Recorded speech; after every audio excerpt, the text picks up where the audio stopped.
Salut les geeks, c'est Double Test et aujourd'hui on va parler de la Freebox V9. La nouvelle box de Free fait saliver tous les abonnés. Quand va-t-elle sortir? Quelles sont ses caractéristiques? Quel sera son prix? C'est ce qu'on va voir ensemble dans cette vidéo. La Freebox V9, c'est la prochaine génération de box de Free qui va remplacer la Freebox Delta lancée en 2010. Depuis le mois de mars, Free nous tease avec des images et des messages énigmatiques sans jamais nous donner de date officielle de lancement. La dernière fois, c'était le 14 décembre quand Free a posté sur Twitter une photo d'une Freebox Delta affichant 91 2.22 avec le commentaire bientôt. Mais qu'est-ce que ça veut dire? Eh bien, il y a plusieurs hypothèses. Certains pensent que c'est un code pour annoncer que la Freebox V9 sera présentée le 22 janvier 2024. En effet, 9 ferait référence à la V9, 1 mois de janvier et 22 au jour. Quoi qu'il en soit, on sait déjà quelque chose sur la Freebox V9 grâce aux rumeurs et aux fuites.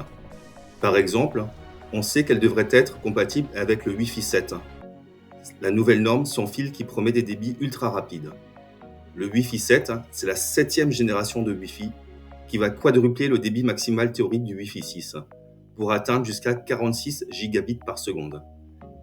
Il va aussi réduire la latence et améliorer la fiabilité, ce qui va permettre de profiter pleinement des applications gourmandes en bande passante comme le streaming, la 8K, les jeux en ligne, le cloud et la réalité virtuelle. On sait aussi que la Freebox V9 devrait être commercialisée entre 45 et 55 euros par mois, ce qui la place dans la gamme des offres haut de gamme de Free. On peut donc s'attendre à ce qu'elle propose des services et des fonctionnalités premium, comme la 5G, la fibre optique, la télévision, la domotique ou encore la sécurité. On ne sait pas encore si elle sera modulaire, comme la Freebox Delta, qui permettait de choisir entre différents packs et options, ou si elle sera plus simple et plus compacte. Enfin, on sait que la Freebox V9 est liée au projet Kyutai, le laboratoire de recherche en intelligence artificielle lancé par Xavier Niel, le patron de Free, avec le soutien de Rodolphe Sadé de la CMA-CGM et Eric Schmidt, ex-PDG de Google. Kyutai, c'est le nom japonais de la planète Jupiter. C'est aussi le nom de code de la Freebox V9. Ce laboratoire a pour ambition de rivaliser avec OpenAI, le créateur de ChatGPT, et de développer des applications innovantes basées sur l'IA, dans une démarche open source et sans but lucratif. On peut donc imaginer que la Freebox V9 intégrera des fonctionnalités d'IA comme la reconnaissance vocale, la personnalisation, l'optimisation ou encore la création de contenu.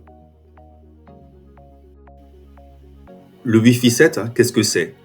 C'est la 7e génération du Wi-Fi qui succède au Wi-Fi 6 et qui promet des performances époustouflantes. Le Wi-Fi 7 a été officialisé cette semaine par la Wi-Fi Alliance, l'organisme qui gère les normes sans fil.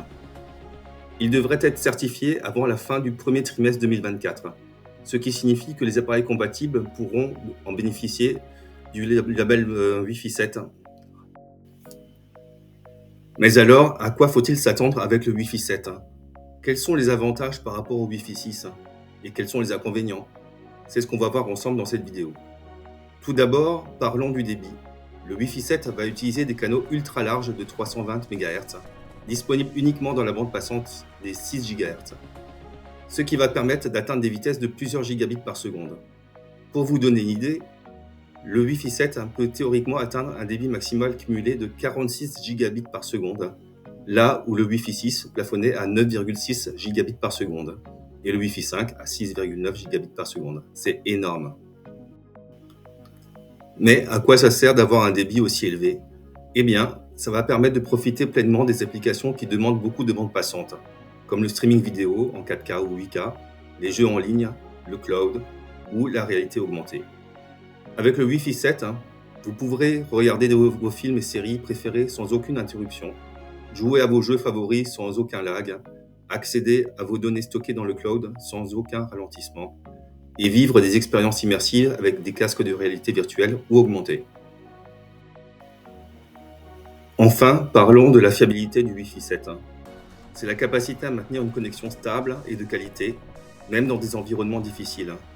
Le Wi-Fi 7 va améliorer la fiabilité grâce à plusieurs mécanismes, comme le beamforming, le MU-MIMO ou le off-DMA, qui vont permettre de focaliser le signal vers les appareils, de servir plusieurs appareils en même temps, et de diviser le canal en sous-canaux pour éviter les interférences. Le Wi-Fi 7 va également utiliser la bande passante des 6 GHz, qui est moins encombrée que la bande des 2,4 et 5 GHz, donc ce qui offre plus de canaux disponibles. Voilà, vous savez tout ce qu'on sait pour le moment sur la Freebox V9 et le Wi-Fi 7, la nouvelle box de Free qui fait tant parler d'elle. J'espère que cette vidéo vous a plu et que vous avez appris des choses intéressantes. Si c'est le cas, n'hésitez pas à liker, à commenter et à partager cette vidéo. Si vous voulez en savoir plus sur les dernières nouveautés technologiques, abonnez-vous à ma chaîne et activez la cloche pour ne rien rater. Je vous dis à bientôt et à une prochaine vidéo. Ciao!